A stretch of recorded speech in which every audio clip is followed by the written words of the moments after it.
ready 1 2 3 వచ్చినా వెడ్డి lines ఆಯ್తారా మీకేంది ఆడతలల్లా మీ ఊర్లో మీ మామిడి చెట్లకు పిందెలు అవుతున్నాయా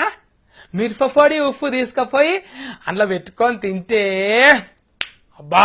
ఎంత కమ్మగా ఉంటాయి మామిడికాయలు లేనప్పుడు సీమ చింతకాయ ఉంటుండే నాకేమో చెట్టు ఎక్కనికే ముళ్ళు గుచ్చుకపోతాయి అంటాను మస్తు బుగులు అవుతుండే మా దోస్తు గారిని చెట్టు ఎక్కిపించి తెప్పిస్తుంటే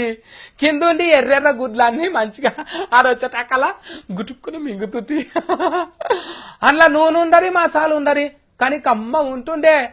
మళ్ళా పెయికి మంచిది ఆరోగ్యానికి కూడా మంచిది గీ అన్న కూడా ఆరోగ్యానికి మంచిదంతా అని ఒక కూర వండిండు చూడుండ్రి అబ్బా కోడి చికెన్ తునకలు అల్లము ఎచ్చము కారం ఉప్పు అంత పట్టిస్తున్నాడు తునకలకు తాల్పు పెట్టవా అట్లనే వేస్తున్నాడు కొత్తిమీర కళ్యామాకు అందులోనే కలిపిండు తీసుకపోయి గిన్నెలేసి పొయ్యి మీద పెట్టి పొయ్యిగా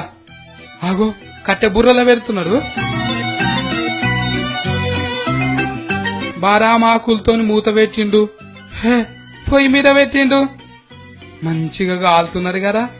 అరే ఈ బొంగు బుర్రకు కళ్ళు కూడా కారుతుందా ఏంది బురుగులు వస్తున్నది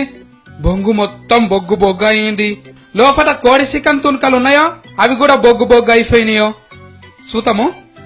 ఏం కాలే మంచిగా అటికెలు వండినట్టే ఉన్నది అబ్బా చూస్తుంటేనే నాలుకే గుంజుతున్నారు నాయన కానీ బొగాన్ లేకుండా మంచిగా వండిది కదా బొంగుల చికెన్ అంటే ఇన్నరు కదా మీరు అన్న చేసింది కదే బొంగుల వండింది కాబట్టి బొంగుల చికెన్ అయింది గిట్ల వండితే రుచి మంచిగా ఉంటదంట నూనె వేయకుండానే వండింది కాబట్టి ఫెయ్యిల కొవ్వు కూడా రారు గీ చికెన్ తింటే మళ్ళా గిది ఏదో దేశం అనుకునేరు మన కరీంనగర్ జిల్లాలోనే చేస్తున్నారు గిట్లా నాలుకే సఫవాడోళ్ళు అంతా అన్నకార బొంగు చికెన్ తినిపోతున్నారంట అన్న చేతిలో 200 పెడితే కిలో కోడి చికెన్ బొంగు చేతిలో పెడతాడు మీరు కూడా చేసుకొని తినుండ్రి మంచిగా ఉంటది